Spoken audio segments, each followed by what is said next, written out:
And hello and welcome to Varsity Sports alongside Jason Andera. I am Jay Elson. Well, it was a thrilling couple of days once again at this year's Howard Wood Dakota Relays, and our Midco SN team was there logging hours and hours of footage, all in hopes, of course, of bringing you the very best highlights from the weekend. Yeah, it was fantastic weather at Howard Wood this week, and we had some fantastic records keep falling and falling, and the excitement started all on Friday with two memorable special events. And Alex Heiner joins us right now to recap that historic night. Thanks, guys. Yes, historic is correct. In this year's invitation-only special events, the Dakota Relays brought together 16 of the top sprinters and middle distance runners from the Dakotas, Minnesota, and even Colorado to compete in the girls' special 800 and the boys' special 200. And what transpired on Friday night did not disappoint. First up, the girls' special 8, featuring the top half-milers from 4 different states this year. Jasmine Cooper of Lincoln and Emily Complin of Edina had the best PRs coming in at 2:12 and 2:13 respectively, and Complin would go right to the front from the start. We'll pick it up here at the tail end of the first lap. That's Complin in the lead with 4-time Class A 800 champ Tori Glazier from Custer and Nellie Abraham from Brookings close behind. Cooper, by the way, is in the 8th spot after 400 meters, but she would not be content to stay there.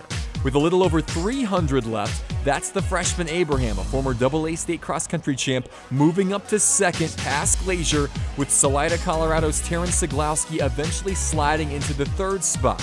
Here comes Cooper, though, at the right of your screen, the 2-time defending AA 800 and mile champion. She goes past Glazier and Siglowski with 200 to go, and suddenly we have got ourselves a race. It is Complin still in front, Abraham in second, and Cooper closing strong. A little over 100 left. That's Cooper now moving into second, and we have got a sprint to the finish here. Complin in front, Cooper and now Siglowski both giving chase. 50 meters to go. Still Complin, but do not take your eyes off Jasmine Cooper. The Lincoln Patriot finds another gear to edge to the front and capture the 2017 Howard Wood Girls Special 800 Championship. Look at it again. An incredible finish from Cooper, who runs a 2:12.14, just 600ths ahead of Complin, who nearly led wire to wire, and only 2400ths beyond Siglowski. As we take a look at the full results, you see Abraham gets 4th and breaks the Brookings school record by 2.5 seconds in the process, by the way.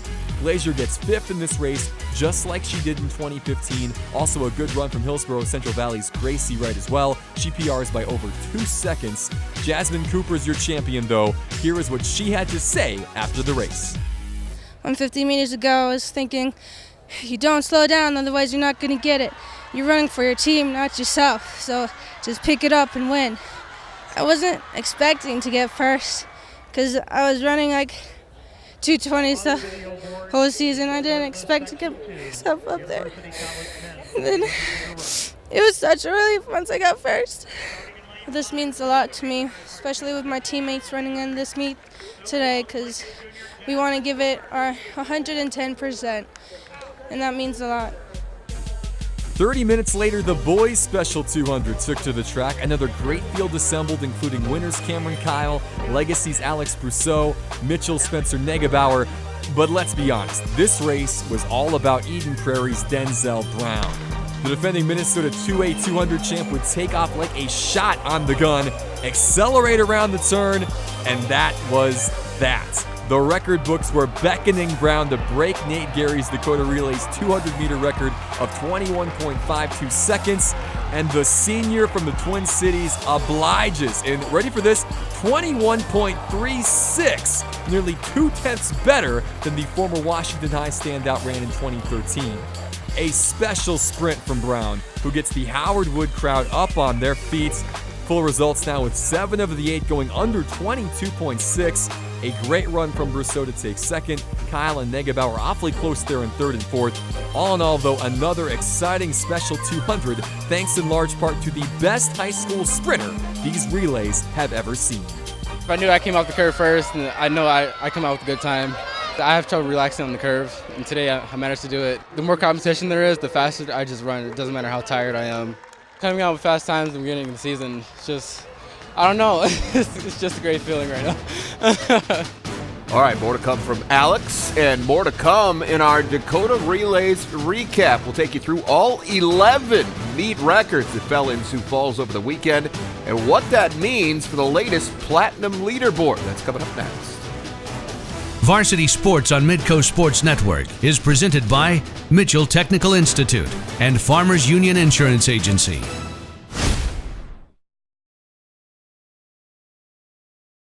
And welcome back. Well, these special events were great again this year, but there's so much more to the Dakota Relays than just those two big races on Friday night. Yeah, with an overview of almost everything else that happened this weekend at Howard Wood, here is Alex once again. Let's begin Friday afternoon, where Denzel Brown was already doing the incredible. A few hours before he'd break the Dakota Relays record in the 200, the Eden Prairie senior would polish off a 15-year-old 100-meter record as well, flying down the home stretch in the semifinals in 10.53 seconds, a full 1100ths better than the old mark from 2002. Brown would go on to capture the 100-meter title the following afternoon in 10.78. Denzel one of 4 to win multiple individual events on the weekend, and he wasn't the only one in that group breaking records. Anna Kiefer from St. Michael Albertville, just outside the Twin Cities, would take the long jump crown with a launch of 19 feet even. That's just better than the oldest girls meet record in the book, set way back in 1978. Kiefer would win the 100 Saturday afternoon as well. The other double winners on the weekend were both from the Dakotas. Carly Ackley of Grand Forks Central would take the 2-mile on Friday night and the 1600 on Saturday over a top field and a pair of platinum times, 10:42.81 and 4:55.10. Ackley's mile run was just 1/100th off the meet record from 2005. 1/100th in the mile. You can't get any closer than that. For the second year in a row, Rapid City Stevens' Elizabeth Schaefer would also do the hurdle double in platinum fashion, winning the 100s in 14.78 and crushing the field in the 300s by nearly 2 seconds in 44.06. Sally Corgo of Fargo Davies would take the runner-up spot in both races. Schaefer and Ackley did not corner the market on platinum times this past weekend, as 8 other marks were set over 2 days at the Wood, including a number on Friday alone. Bismarck High's Blythe Ermintrout would go 37.5 to take the triple jump crown. Williston's Leif Everson would win the 2-mile in 9:12.90 to put him 7th all-time in North Dakota history. And late into the night, Trent Frankham of Huron in the pole vault would clear 15.6 over 6 hours after the competition began earlier that afternoon. That 15.6 clearance ranks 4th all-time in South Dakota history, a mark Frankham was pretty excited about. You know, it's not easy waiting that long after warm-ups, and, you know, I just keep being kind of mentally in it over the weight, but pole vault's all mental, you know, it's just getting those little things changing, you know, breaking habits, and I guess it might take a little bit longer to set in, but I feel pretty good right now. Also feeling pretty good, Dominic Martinez of Williston. After setting a new platinum mark in the 110-meter hurdle prelims on Friday, he goes even lower Saturday to win the event in 14.68 seconds. And he wasn't the only WDA hurdler to make their mark on the Wood either. Manuel Bradford of Minot would win the 300s in 39.45, bettering his old platinum mark by over 0.3 of a second. Our other platinum performer from the Dakota Relays, Logan McGow of Rapid City Central. He wins the shot put with a launch of 55 feet, 10.75 inches. That's over a foot better than the previous best throw in the Dakotas this year. In the relays, records were going down left and right, with 9 new top times set at the high school level alone. On the boys' side, Sioux Falls Christian would smash the Class A 4x8 record by 12 seconds, while Chester area would break the Class B 4x1 and 4x2 marks, and Coleman Egan would get in on the act by lowering their own 4x4 record from 2016. 5 relay records would also fall on the girls' side, including Carly Peters and Parker completing a great comeback to claim the Class B 4x2 record, and Madison just getting the A 4x4 mark by under 0.2 of a second. The big records, though, came in AA, where Fargo Davies and Brandon Valley would really take the meet by storm. The Eagles would set Dakota Relay meet records in the 4x1 and 4x2 and capture the top spot in North Dakota prep history in both, while the Lynx would do the same to South Dakota's all-time record books in the 4x4. Not a bad way to cap off an amazing 2 days of track and field in Sioux Falls. Well, that wasn't quite everything, of course. It's only a 22-minute show. But you get the idea. When the dust settled at Howard Wood, we had 11 new high school meet records, one more than we had last year. And we had 11 new platinum leaders, the same total as 2016. If you want to see that full platinum list, head to our website, midcosn.com, on our latest Varsity Sports blog, a full list of the platinum leaders from Howard Wood, as well as a couple of new names that emerged in North Dakota over the weekend. Thank you, Alex. Well, we could learn a lot from an event like the Dakota Relays, but what did this year's event teach us about the upcoming state meets? Alex will share his thoughts on that next. There's more to the story than just first-place finishers and broken records. As promised, Alex Heinert is back with us now to unpack all that happened over the two-day event in Sioux Falls. We've touched on the specials already, but I think we'd all agree they're worth a second look.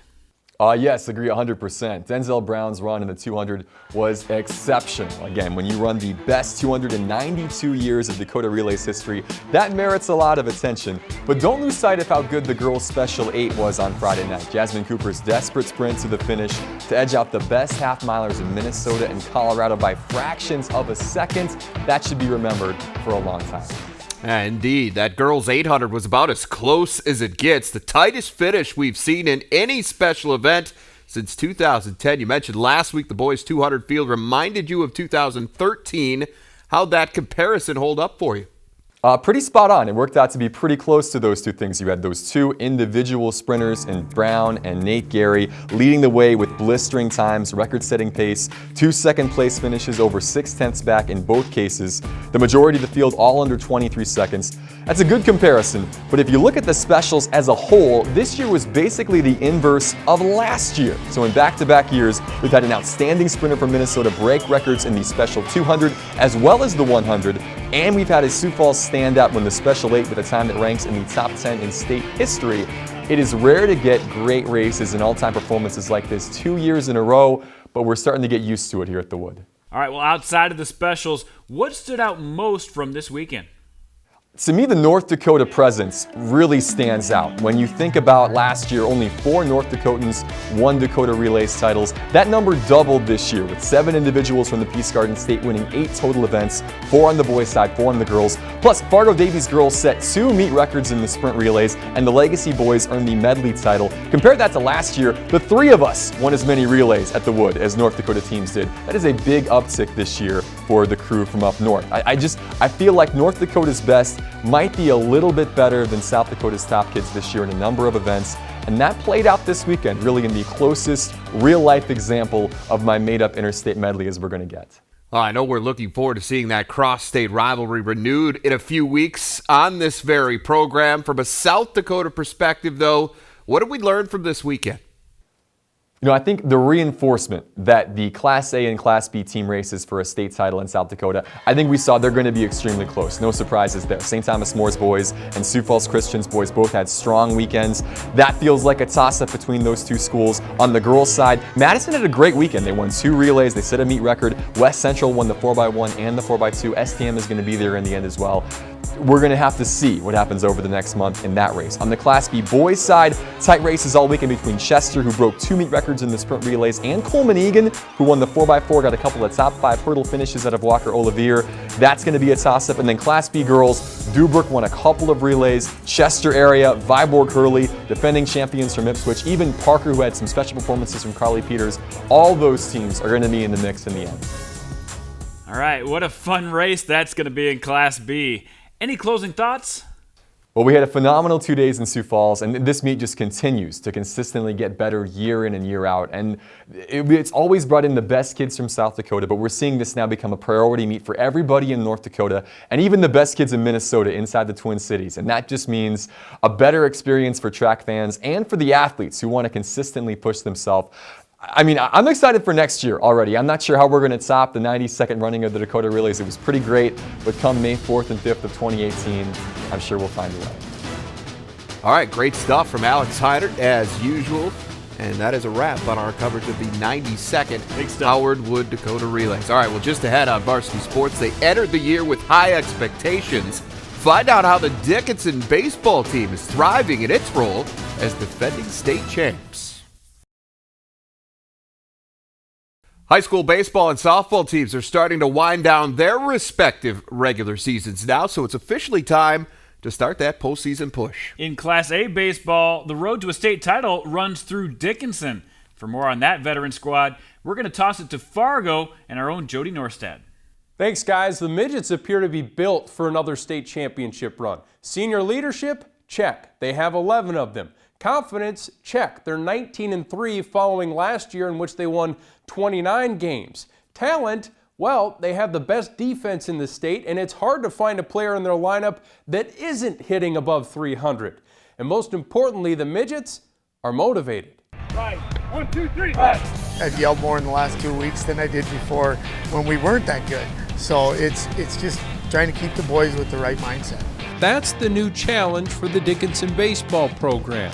Sure, many on the roster can already say they've won a state title, but that's the attitude they're hoping to strike out. First practice, coach meets with us, we're all together in a circle, and he says it's harder to repeat than it is to win the first one. That is a word we use a lot in practice, is complacency, and we've just kind of amped our practices up. The Midgets' record isn't perfect. They've suffered 2 close losses and also had their share of narrow victories, which isn't necessarily a bad thing. You know, it's good to be in those tight games for later on in the season and in tournament time, but it just gives us confidence that, you know, we can go out and win those close games. And in those moments, the Midgets have relied on their clutch players, and they have plenty of them. Third baseman Cameron Jorda is hitting over 400 and has driven in more than 20 runs already this season. Honestly, I think he's the best third baseman in the state. He's the engine of our team. He makes us go. You know, if he's playing well, we're playing well. Hitting is contagious, and on this team, if a couple guys start getting hits, it spirals through our whole lineup, and we all start seeing the ball really well, and we can put up a lot of runs really quick. Meanwhile, Sean Stoltz provides another punch in the lineup. The senior first baseman is hitting close to 600 with runners in scoring position. Just putting the ball in play, you know, that's the biggest thing. You can't have a strikeout in those positions. He's not one of those guys who's going to get into a big slump and go over 10 in a few games. He's always consistent, and, you know, he's always ready for the big moment. So I guess he's just a consistent player for us. And he's just one of many. Ask any pitcher in the western part of the state, and they'll tell you there's no easy out in this lineup. Most teams have like 1 through 5 are pretty good, but our team, you know, I feel that 1 through 9 can really do some damage to most teams. Which makes them a strong favorite to repeat as state champs. Now the Midgets split with Century and Jamestown over the past week, so this next week will be really interesting for them. They do stay number 1 in my power rankings despite struggling a bit. North stays at number 2 after going 7-1 this past week. Number 3, West Fargo, went 5-1. In Class B, Thompson and Kindred Richland stay in the top 2 spots. The Lax Burlington is a juggernaut right now. The Lakers are dominating out west with a 21-1 record. The top Class A softball team in the state had a big doubleheader this past Thursday with number 1 West Fargo traveling over to Fargo North. The Spartans were coming in red hot on a 3-game winning streak. Before we get to the game action, check out this play. If anyone in West Fargo still needs an outfielder for their summer softball league, this guy might be able to rob some home runs. Love it. As for the actual game, West Fargo scored 2 early and the Packers were threatening to add more in the top of the 3rd. But North standout Sammy Trana strands a Packer at 3rd by fanning one of the Packers' top hitters, Gabby Du Bois. West Fargo's Steffi Doolin throws dynamite with her right hand, though. North threatens to cut into a 3-0 lead in the 5th. The Spartans have a runner on 3rd, but Doolin gets Anna Erickson swinging to preserve the shutout. And then in the top of the 6th, it's Steffi's twin sister Sammy at the plate with a runner on 2nd. And this ball takes just a few seconds to leave the ballpark. The 2-run homer helps West Fargo win 7-0. The Packers take Game 2 15-3 in 5 innings to earn the sweep. Now the Packers won 2 more games this past week, improving the record to 18-3, so they're not going anywhere in the Class A softball power rankings. The rest of the rankings have changed quite a bit. Cheyenne replaces Century at number 2. The Mustangs had 2 dominant wins this past week, while Century struggled, losing 4 of 6. Minot is red hot. They have 8 straight wins, and they're up to 3. The Lions and Patriots round out the top 5. North and Davies are right on the bubble. In Class B, the top 3 remain the same. Kindred Richland, Central Cass, Indilax Burlington, all up front. Wilton Wing makes the jump to 4 in front of Hillsborough Central Valley after the Burros lost a pair of games. There's a big Class A versus Class B jamboree at Fargo's Mickelson Park this weekend, and then we're talking postseason. Jay and Jandy, back to you. Okay, thanks, Jody. South Dakota baseball teams are entering the last full week of their regular season. We're going to wrap things up with a quick look at where things stand after this. Varsity Sports on Midco Sports Network is presented by Mitchell Technical Institute and Farmers Union Insurance Agency. Okay, we are entering the final full week of the regular season in South Dakota spring baseball, Jason. So let's take a quick look at your power rankings. Well, it's going to be a busy week for Roosevelt. How about them? 24-0, still Unreal. Unbeaten. Had a sweep against Mitchell, wins against Moorhead and O'Gorman all in the last week. But they still have 5 more games coming up in their last full week. Harrisburg, Yankton, and Lincoln. So it'll still be a test to see if they can go 29-0. How about Pierre, though? They stay close at number 2. They got a no-hitter last week from Joe King against Sturgis. It's been that pitching staff that has been so outstanding that's kept them undefeated to this point in the season. And then Mitchell will creep up to number 3. They've had a couple losses this year, but those have only been to the elite teams in the state. So they're in good shape for that sneak in that top 5. Okay, that's a look at Class A. How about Class B? Class B, you've got Dakota Valley with just 1 game left on their schedule. They remain undefeated. They've had a couple close games this year, but the true number 1s. And then Lennox passes another big test, a 1-0 win over McCook, a very good team in Class B. And then the rest of the top 5, we had some activity. Finally had some movement in our top 5. You see St. Thomas More with a big win against Winter Cologne, gets into the top 5. West Central works their way back in as well. And then Winter Cologne, first couple losses in class all season long, so we'll see if they can turn things around and defend their title as the postseason comes. It's going to get exciting pretty quick here. It already has, Jay. All right, well, good stuff, Jason. Thanks for that. That's it for us for this week. For Jason Andera, Alex Heiner, Jody Norstead, I'm Jay Elson.